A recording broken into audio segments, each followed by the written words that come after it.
The sun blazed high over the Texas plains as Jack Morrison guided his horse through the rocky canyon. Dust swirled around the hooves of his black stallion, Thunder, creating small clouds that danced in the desert heat. Jack had been tracking cattle rustlers for 3 days now, following their trail deeper into Apache territory than any white man should venture alone. At 28, Jack was known throughout the territory as one of the finest cowboys and trackers.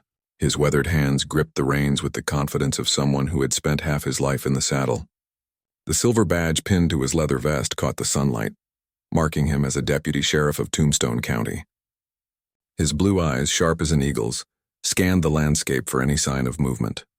The stolen cattle belonged to Old Man Henderson, whose ranch had been hit hard by rustlers over the past month. 30 head of prime beef had vanished in the night, leaving behind only hoofprints leading toward the forbidden lands of the Apache Nation. Most men would have turned back at the territorial boundary, but Jack Morrison was not most men. He had given his word to Henderson, and a cowboy's word was his bond. Thunder snorted nervously as they climbed higher into the canyon. The horse's ears twitched at every sound, sensing the danger that lurked in these ancient rocks. Jack patted the animal's neck gently, whispering words of comfort while his own senses remained alert to every shadow and movement around them. The canyon walls rose like cathedral spires on either side, painted in layers of red and orange stone that told the story of countless centuries. Somewhere in these winding passages, the rustlers had taken shelter with their stolen herd. But Jack knew he was not alone in hunting them.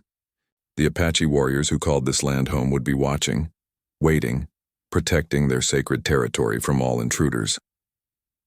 As the afternoon wore on, Jack noticed fresh signs that made his heart race. Horse droppings still warm, broken twigs on the mesquite bushes, deep grooves in the sandy floor where cattle had been driven through recently. He was close now, very close to finding what he sought. Thunder suddenly stopped and refused to move forward, his ears flat against his head. Jack's hand instinctively moved to the Colt revolver at his hip as he studied the path ahead. The canyon bent sharply to the right, creating a blind corner that could hide an ambush. Every instinct told him to proceed with caution, but the trail of the stolen cattle led directly around that bend. Dismounting quietly, Jack led Thunder by the reins as he approached the corner on foot. His boots made barely a sound on the sandy ground as he pressed his back against the canyon wall. The leather of his gun belt creaked softly as he drew his weapon, checking to ensure all 6 chambers were loaded. Taking a deep breath, Jack peered around the rocky corner. What he saw made him catch his breath in surprise. A small box canyon opened before him, hidden from view and perfect for hiding stolen livestock. Sure enough, Henderson's cattle grazed peacefully in the enclosed space guarded by 3 rough-looking men who sat around a small campfire. But that was not all Jack saw. Moving like a shadow along the opposite canyon rim was a figure dressed in traditional Apache clothing. Even from a distance, Jack could see the distinctive war paint, feathers, and the gleam of weapons. The Apache warrior moved with deadly grace, clearly planning to attack the rustlers from above. Jack faced a difficult choice. His duty was to arrest the cattle thieves and return Henderson's property, but he found himself in the middle of what was about to become a battle between the rustlers and the Apache. As a lawman, he could not simply watch men be killed even if they were criminals. Yet intervening might put him at war with both sides. The decision was made for him when one of the rustlers looked up and spotted the Apache warrior on the rim. The man shouted a warning to his companions as he reached for his rifle. In that instant, the peaceful canyon erupted into chaos as gunshots echoed off the stone walls, and the real danger began. Bullets whizzed through the air as the 3 rustlers scrambled for cover behind rocks and fallen logs. The Apache warrior on the canyon rim moved like lightning, jumping from boulder to boulder while avoiding the wild shots fired upward by the panicked thieves. Jack pressed himself tight against the canyon wall, trying to stay out of the crossfire while keeping both groups in sight. The leader of the rustlers, a bearded man named Clem Watkins, shouted orders to his companions. "Billy, get around behind that big rock. Tex, keep that savage pinned down." His voice echoed off the canyon walls as he pumped his lever-action rifle, sending shot after shot toward the rim, where the Apache warrior had last been seen. But the warrior was no longer there. Like smoke in the wind, the figure had vanished from sight, leaving the rustlers shooting at empty air. Jack's experienced eyes swept the canyon, Knowing that Apache warriors were masters of stealth and camouflage, the attack could come from anywhere now. Thunder whinnied nervously from where Jack had left him, sensing the violence that filled the air. The stolen cattle had scattered to the far end of the box canyon, lowing in fear as the gunshots continued. Jack knew he had to act soon before the situation got completely out of control. A shadow moved along the eastern wall of the canyon, so quick and silent that Jack almost missed it. The Apache warrior was descending toward the canyon floor, using handholds in the rock that had probably been known to his people for generations. In moments, the fight would move from long range to close quarters, and Jack knew that meant serious trouble for everyone involved. The rustler called Billy suddenly cried out in alarm as an arrow buried itself in the ground just inches from his boot. The warrior had reached bow range and was using the ancient weapon with deadly accuracy. Unlike the loud gunshots that announced every move, the arrows flew silent as death through the desert air. "Where is he?" Clem Watkins screamed in frustration, spinning in circles as he tried to locate their attacker. "I can't see the son of a gun anywhere." That was when Jack made his decision. Drawing his Colt revolver, he stepped out from behind the canyon wall and called out in a voice that carried authority. "This is Deputy Sheriff Morrison. All of you throw down your weapons and surrender." The rustlers spun toward him in surprise, momentarily forgetting about the Apache warrior. Clem Watkins raised his rifle in Jack's direction, his face twisted with desperate anger. "Like hell we will. You got no jurisdiction here, lawman." "I have jurisdiction wherever stolen cattle are found," Jack replied calmly, keeping his gun trained on the rustler leader. "Those are Henderson's beeves, and you boys are under arrest for cattle theft." But before anyone could respond, the Apache warrior dropped from the canyon wall like a striking hawk. Landing silently behind the rustler's position, the figure moved with fluid grace toward the nearest thief. The warrior carried a tomahawk in one hand and a long knife in the other, both weapons gleaming in the desert sun. Tex, the youngest of the rustlers, heard a sound behind him and turned just in time to see death approaching. He brought up his pistol, but the warrior was already moving, striking with lightning speed. The tomahawk knocked the gun from Tex's hand while the knife pressed against his throat. "Don't move," Jack called out to everyone, his voice steady despite the tension. "Nobody has to die here if we all keep our heads," but Clem Watkins was beyond reason. Seeing his partner captured, he swung his rifle toward the Apache warrior, finger tightening on the trigger. Jack had no choice but to act, firing a warning shot that sent chips of rock flying near the rustler's feet. "Drop it, Watkins," Jack commanded. The canyon erupted in chaos again as Billy opened fire on Jack while Clem tried to get a clear shot at the warrior. The Apache fighter released Tex and rolled behind cover just as bullets sparked off the rocks where he had been standing. In the confusion, Tex scrambled away on hands and knees, leaving his weapon behind. Jack found himself in the middle of a three-way gunfight, with bullets coming from multiple directions. He dove behind a large boulder as shots rang out around him, the sound deafening in the enclosed space. Pieces of stone flew through the air as lead met rock in violent collision. The warrior moved again, this time directly toward Clem Watkins with deadly intent. The rustler leader saw death approaching and raised his rifle desperately, but his hands were shaking with fear, and his shots went wide. The distance between them closed rapidly as the Apache fighter advanced with the confidence of someone who had never known defeat in battle. Jack realized that he was about to witness a killing, and despite Watkins being a criminal, the lawman in him could not allow it to happen. Rising from behind his cover, Jack called out a warning that would change everything that followed. "Stop!" Jack's voice boomed across the canyon like thunder. "I won't let you kill an unarmed man." The Apache warrior paused for just a moment, turning slightly toward Jack while still keeping the terrified Clem Watkins in sight. It was the first time Jack had gotten a clear look at his opponent, and what he saw filled him with both respect and concern. The warrior stood tall and proud, wearing traditional Apache clothing decorated with intricate beadwork and feathers. A painted mask covered the upper portion of the face, leaving only fierce dark eyes visible through narrow slits.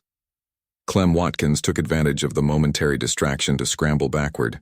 His rifle forgotten as pure survival instinct took over. "Don't let him take me," he begged Jack. "These savages will torture me for days." Jack kept his revolver ready but pointed toward the ground, showing he did not want to fight the warrior if it could be avoided.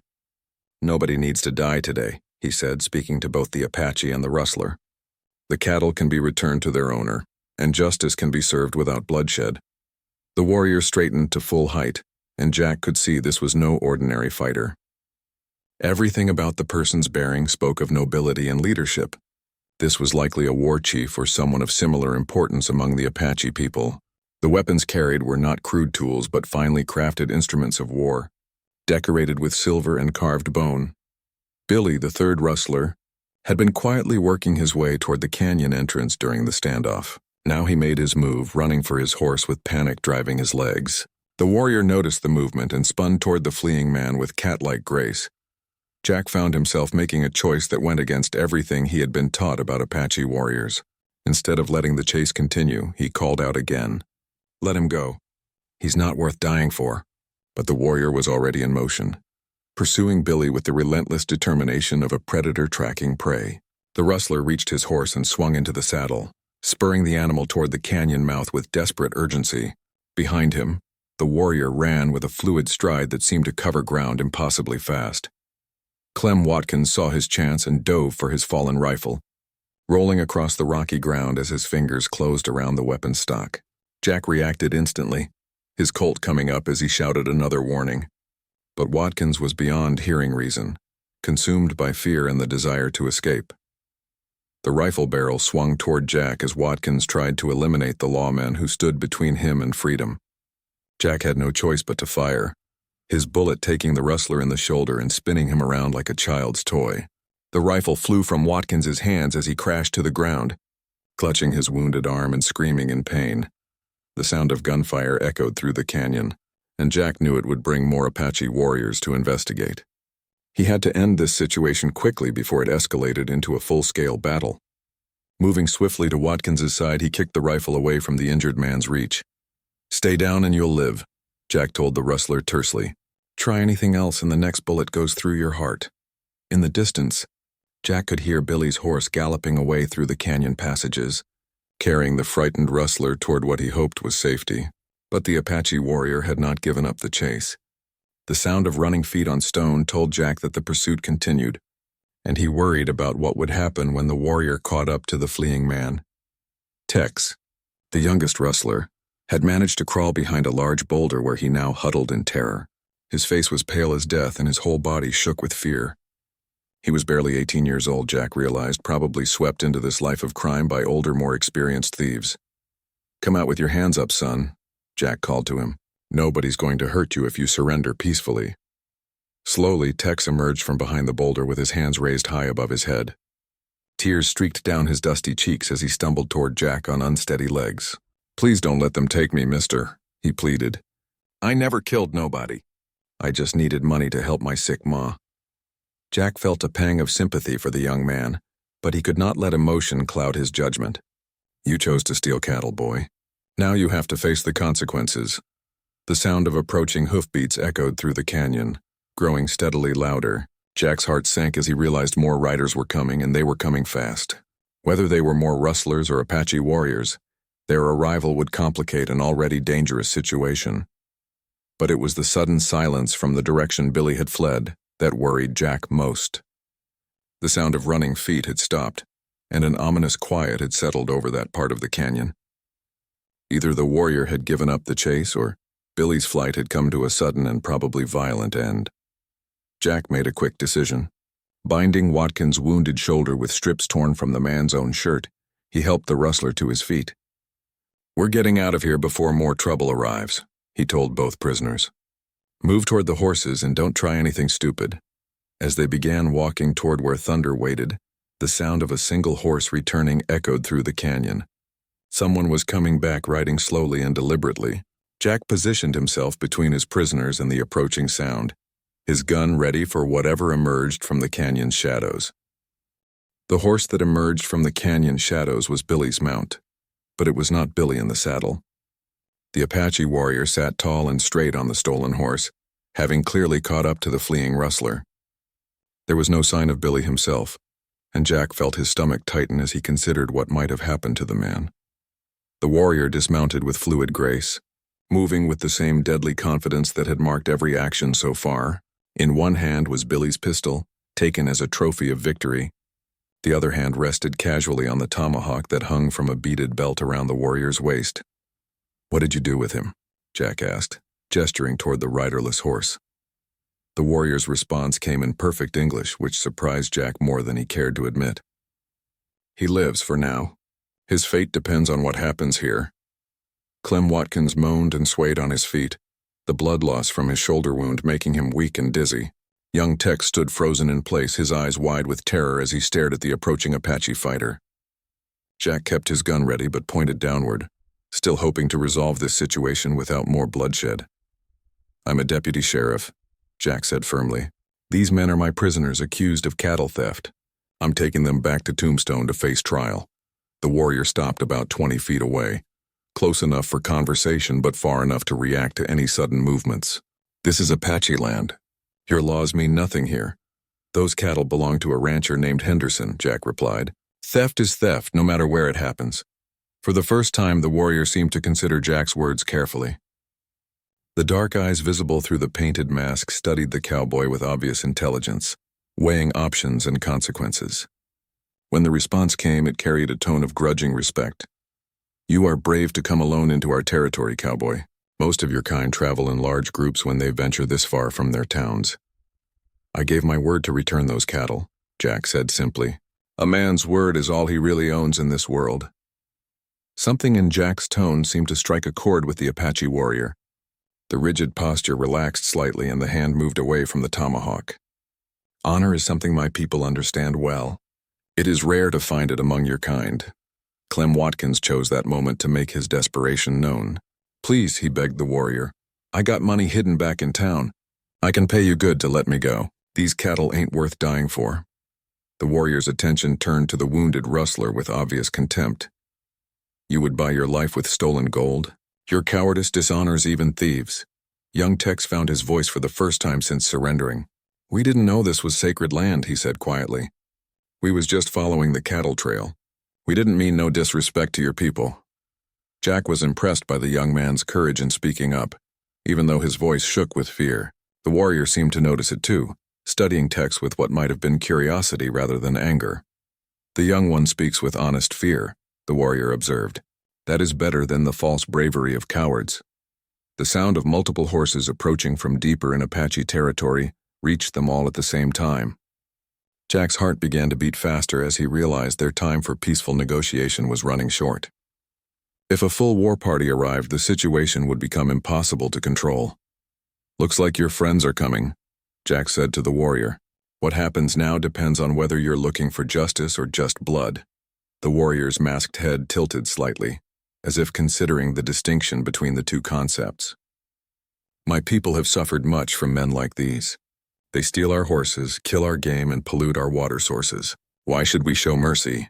"Because mercy is what separates civilized people from animals," Jack replied.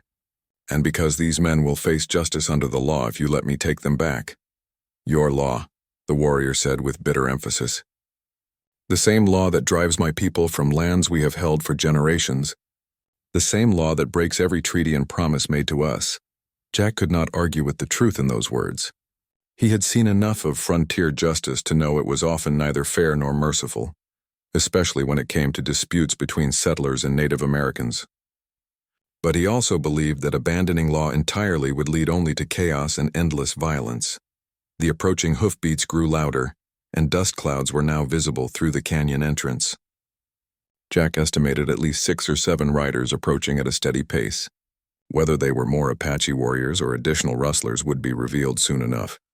"We need to settle this now," Jack said urgently, "before more people get involved and someone gets killed who doesn't deserve it."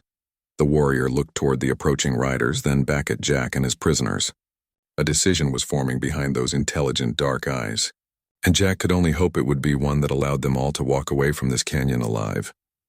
"You speak of honor and justice, cowboy," the warrior said finally. "Perhaps it is time to see if your actions match your words." With that cryptic statement, the Apache fighter began walking toward Jack with slow, deliberate steps. The tomahawk remained at the warrior's side, but every movement radiated the potential for sudden, deadly action. Jack's finger tightened slightly on his gun's trigger as the distance between them began to close. The Apache warrior stopped just 10 feet from Jack, close enough that the cowboy could see details of the intricate beadwork on the traditional clothing. The painted mask was a work of art, decorated with symbols that probably told a story of great deeds and victories, but it was the eyes behind the mask that held Jack's attention, dark and intelligent, filled with a mixture of anger and something that might have been respect. "I propose a test of your honor, cowboy," the warrior said in that clear, educated voice. "Single combat between us. If you win, you may take your prisoners and the stolen cattle back to your town. If I win, they remain here to face Apache justice." Jack felt his mouth go dry. He had heard stories of Apache warriors and their skill in hand-to-hand combat. These were people who had been fighting for survival since birth, trained from childhood in the arts of war. But he also knew he could not back down without losing all credibility in the negotiation. "What kind of combat?" Jack asked, his voice steady despite the fear growing in his chest. "Knives only," the warrior replied, drawing a long hunting knife with a bone handle. "No guns, no tomahawks, just steel and skill." Clem Watkins let out a groan of despair. "You'll get us all killed, Morrison. Just let 'em have us and get out while you can." But young Tex surprised everyone by speaking up in Jack's defense. "He's trying to save our necks, you fool. Show some backbone for once in your miserable life." Jack was touched by the young man's support, but his attention remained focused on the warrior before him. Drawing his own knife, a 7-inch blade with a staghorn grip that had belonged to his father, Jack tested its weight in his hand. "Before we do this," Jack said, "I want to know who I'm fighting." "What's your name, warrior?" The Apache fighter seemed surprised by the question. "You wish to know the name of the one who may kill you? If I'm going to die today, I'd like to know it was at the hands of someone worthy of respect," Jack replied honestly. For the first time, something that might have been a smile seemed to play around the edges of the warrior's visible features. "I am known as Swift Eagle among my people. I lead the war party that protects this region from intruders." "Jack Morrison," the cowboy replied, touching his hat brim in a gesture of respect. "Deputy Sheriff of Tombstone County, and apparently the biggest fool in Arizona Territory." Now Swift Eagle did smile, a genuine expression of approval. "You have courage, Jack Morrison. That is more than most of your kind possess." The sound of approaching horses was getting very close now, and Jack could make out individual riders through the canyon entrance. They were Apache warriors painted for war and heavily armed. Time was running out for any peaceful resolution. "We do this now," Swift Eagle said, raising the knife to fighting position. Jack had been in knife fights before, mostly drunken brawls in saloons, but nothing like this. Swift Eagle moved like liquid lightning, the blade weaving patterns in the air that were both beautiful and deadly. The warriors' feet barely seemed to touch the ground as they circled each other in the narrow space between the canyon walls. Jack's first attempt to close distance nearly cost him his life. Swift Eagle's blade whistled past his ear so close he felt the wind of its passage. Only his quick reflexes and a desperate backward leap saved him from having his throat open to the bone. The Apache warrior pressed the attack immediately, advancing with a series of lightning-fast strikes that kept Jack constantly on the defensive. The cowboy's knife work was skilled but crude compared to the flowing artistry of his opponent. Every parry sent shockwaves up his arm as steel met steel in ringing collisions. Clem Watkins and young Tex pressed themselves against the canyon wall, giving the combatants as much room as possible. Both prisoners watched in fascination and terror as the deadly dance continued, each moment bringing the possibility that their fate would be decided by a single mistake or moment of inattention. Jack realized quickly that he could not match Swift Eagle's speed and technique. His only hope lay in using his superior size and strength to turn the fight into a wrestling match where his advantages might count for something. But getting close enough to grapple meant surviving the warrior's incredible knife work long enough to make it happen. Swift Eagle seemed to read Jack's strategy and adapted accordingly, using quick darting attacks followed by immediate retreats that prevented the cowboy from closing distance. The warrior's movements were so fluid they seemed almost supernatural, as if the fighter was dancing to music only they could hear. Blood began to flow as both combatants suffered minor cuts from near misses and glancing blows. Jack's left forearm bore a thin red line where Swift Eagle's blade had found its mark. The warrior had a matching cut across one shoulder where Jack's desperate counterattack had briefly found its target. The arriving Apache war party reached the canyon entrance and stopped, their leader holding up a hand to halt the group. They could see the combat taking place and, would not interfere in what was clearly a matter of honor between their war chief and the white cowboy. Jack was beginning to tire from the constant movement and defensive actions. His breathing became labored while Swift Eagle seemed as fresh as when the fight began.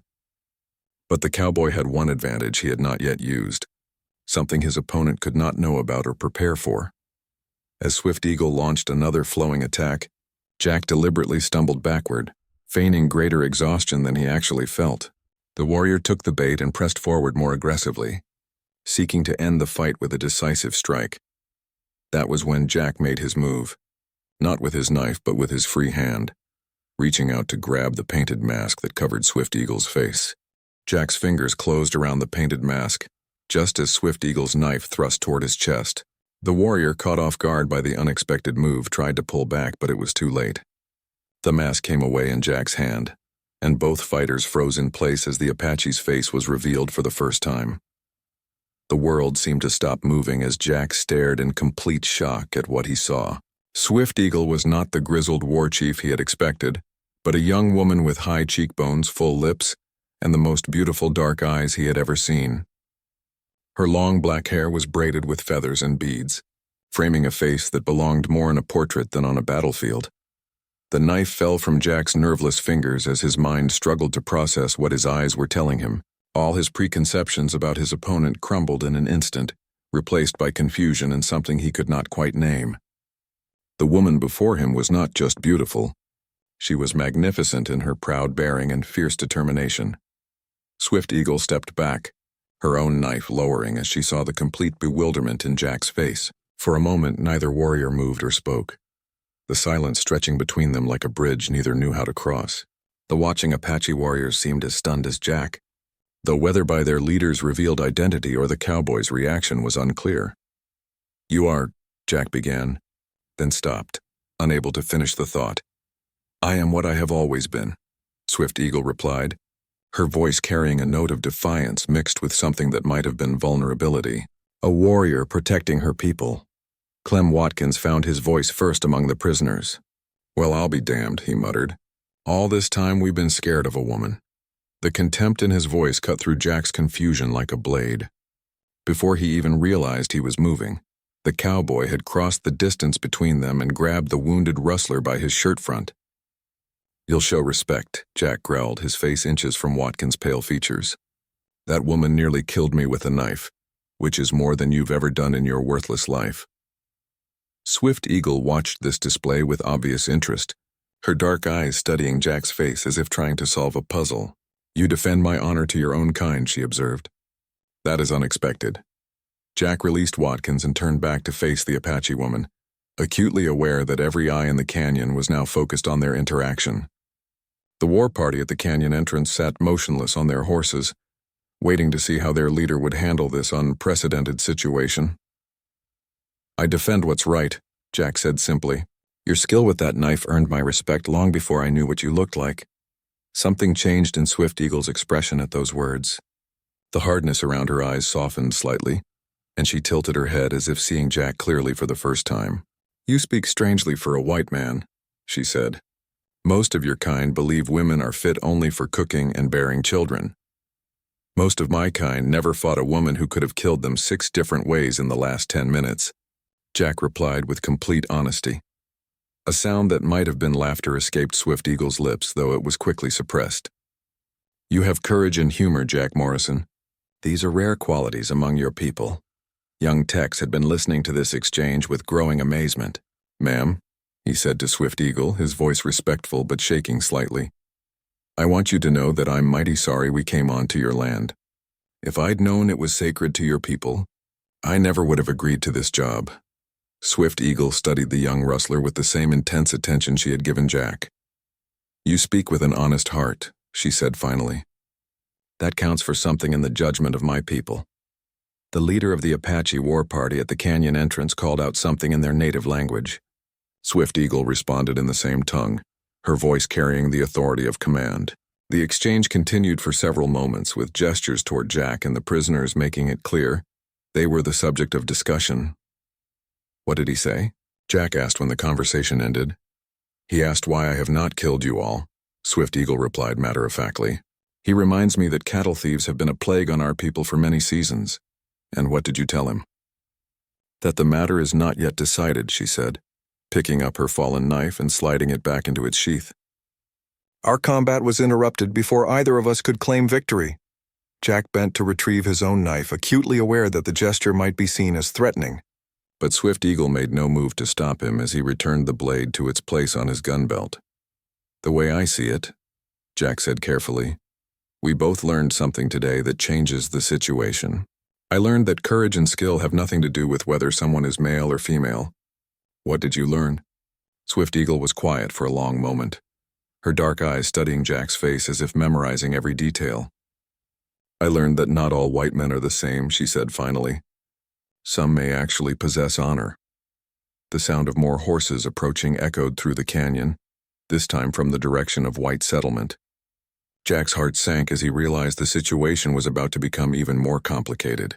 Whoever was coming would not understand the delicate negotiations that had been taking place, and their arrival might destroy any chance of a peaceful resolution. More of your people? Swift Eagle asked, her hand moving instinctively toward her weapon. Jack listened carefully to the approaching hoofbeats, using his years of experience to judge the number and nature of the riders. Sounds like a posse, he said grimly. Probably looking for me and the stolen cattle. Swift Eagle's expression hardened. Then our time grows short. Decide quickly, Jack Morrison. Do you stand with your own kind, or do you honor the agreement we made? What agreement? Jack asked, confused. The one where you promised these thieves would face justice, she replied. The question is whose justice they will face. The approaching posse came into view through the canyon entrance, led by Sheriff Tom Bradley of Tombstone County. Jack counted 8 men, all heavily armed and looking ready for trouble. Behind them rode Old Man Henderson, the owner of the stolen cattle, his weathered face grim with determination to see justice done. Morrison, Sheriff Bradley called out as he spotted Jack among the group in the canyon. We've been tracking you for hours. What's the situation here? The sheriff's eyes took in the scene before him. The captured rustlers, the Apache war party at the far end of the canyon, and Swift Eagle standing close to Jack. His hand moved instinctively toward his gun as he processed the potential danger of the situation. I've got 2 of the 3 rustlers, Sheriff, Jack called back. Clem Watkins is wounded but alive, and the young one here surrendered without a fight. The 3rd man escaped but was caught by the Apache. Apache? Bradley's voice rose in alarm as he finally noticed the war party that had been partially hidden by the canyon shadows. Sweet Jesus, Morrison, you've led us into an ambush. The members of the posse immediately drew their weapons, creating a tense standoff that could explode into violence at any moment. Swift Eagle's warriors responded by raising their own rifles, and suddenly the canyon was filled with the metallic sounds of hammers being cocked and safeties being released. Hold your fire, Jack shouted, stepping between the 2 groups with his arms raised. Nobody needs to get killed here. But Sheriff Bradley was not listening to reason. His attention had fixed on Swift Eagle, and his face showed the confusion and anger that came from having his expectations overturned. What in hell is going on here, Morrison?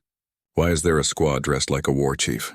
The word squaw hit Swift Eagle like a physical blow, and Jack saw her entire body tense with outrage. Among her own people, she was a respected leader and warrior. To be reduced to such a crude and dismissive term was an insult that could not be easily forgiven. That woman, Jack said firmly, is Swift Eagle, a war chief of the Apache. She has more courage and honor than most men I've known, and she deserves your respect. Old Man Henderson pushed his horse forward, his eyes focused on the cattle grazing peacefully at the far end of the canyon. I don't care if she's the Queen of England, he said harshly. Those are my beeves and I want them back. Swift Eagle stepped forward, her dark eyes flashing with anger.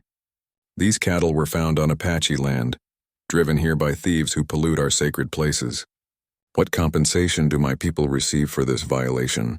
Compensation? Henderson's voice rose to a near shout.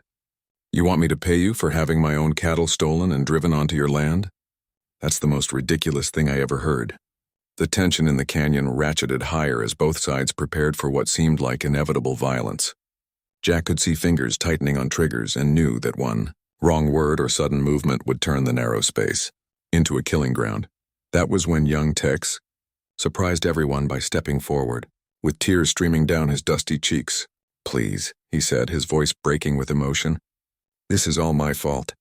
I talked Clem and Billy into taking this job because I needed money for my ma's medicine. She's dying of consumption, and I was desperate.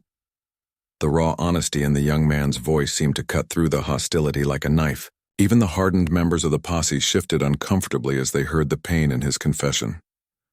I know what I'd done was wrong, Tex continued, looking directly at Swift Eagle. But I ain't never hurt nobody before, and I swear on my ma's grave I never will again. If you got to punish somebody, punish me. Let the others go. Swift Eagle studied the young rustler with those intelligent dark eyes, and Jack could almost see her weighing justice against mercy in her mind. When she finally spoke, her voice had lost some of its hardness. Your words have the ring of truth, she told Tex, and courage in admitting guilt is something my people respect. She turned to address the entire group, her voice carrying the authority of leadership. I propose a solution that serves justice without requiring bloodshed. The cattle will be returned to their owner. The wounded thief will be taken to your town for medical care and trial. The young one will work without pay on the rancher's land until the damage he has caused is repaid. And what about the third rustler? Sheriff Bradley demanded. Billy chose to flee rather than face the consequences of his actions, Swift Eagle replied. He is no longer in this canyon, but he knows that Apache justice follows those who violate our lands. His fate is in his own hands. Henderson considered the proposal for a long moment, his business sense warring with his desire for complete revenge. What guarantee do I have that the boy will honor this agreement? He asked. You have my word, Swift Eagle said simply, and the word of Jack Morrison, who has shown himself to be a man of honor. All eyes turned to Jack, who felt the weight of responsibility settling on his shoulders like a heavy coat. He looked at young Tex, who was watching him with desperate hope, then at Swift Eagle, whose trust he found himself reluctant to betray. I'll stand surety for the boy, Jack said finally. If he runs or fails to honor the agreement, I'll make good on what he owes. Sheriff Bradley shook his head in amazement. Morrison, you're either the bravest man in Arizona territory or the biggest fool. I'm not sure which. Maybe both, Jack admitted with a wry smile. But I've seen enough violence for one day. If we can settle this without more blood being spilled, that's fine by me. The negotiation took another hour, with details being worked out while both groups kept their weapons ready but pointed away from each other. In the end, an agreement was reached that satisfied most of the parties involved. The cattle would be returned, restitution would be made, and justice would be served without the need for a hanging. As the various groups prepared to leave the canyon, Swift Eagle approached Jack one final time. She had replaced her painted mask, but her eyes were visible through the slits, and they held an expression he had never seen there before. You have surprised me today, Jack Morrison, she said quietly. Few white men would have stood between their own people and mine to prevent bloodshed. Few Apache warriors would have been willing to negotiate rather than fight, Jack replied. I guess we both learned something about judging people by their appearance. Swift Eagle was quiet for a moment, and when she spoke again, her voice was so soft that only Jack could hear her words. Perhaps there will be a time when we meet again under better circumstances. I'd like that, Jack said honestly. I'd like that very much. She nodded once, then turned and walked toward her waiting warriors. Within minutes, the Apache war party had vanished into the canyon passages like smoke on the wind, leaving only hoofprints in the sand to show they had ever been there. Jack helped load Clem Watkins onto a horse for the journey back to town, his mind still reeling from everything that had happened. The wounded rustler looked pale and shaken, but he would live to stand trial for his crimes. Young Tex rode beside Jack, grateful beyond words for the chance to make amends for his mistakes. As they left the canyon behind, Jack found himself looking back toward the rocky passages where Swift Eagle and her warriors had disappeared. He knew he would probably never see her again, but the memory of her courage and beauty would stay with him for the rest of his days. The sun was setting behind the western mountains as the posse made its way back toward civilization, driving Henderson's recovered cattle before them. It had been a day of unexpected discoveries and hard-learned lessons about honor, courage, and the danger of judging others by their appearance. Jack Morrison rode in thoughtful silence, knowing that his encounter with the Apache warrior who turned out to be a woman had changed something fundamental inside him. The frontier was a hard place that demanded hard choices, but sometimes, just sometimes, wisdom and mercy could triumph over violence and hatred. Behind them, the canyon kept its secrets, but the echoes of what had happened there would ripple through the lives of everyone involved for years to come. In a land where white and Apache rarely met except in conflict, a cowboy and a warrior had found common ground in mutual respect and shared humanity. The story would be told and retold around campfires and in saloons throughout the territory, growing in the telling until it became legend. But those who had been there would always remember the truth, that courage comes in many forms, and sometimes the most unlikely people can find honor in each other across the deepest divides.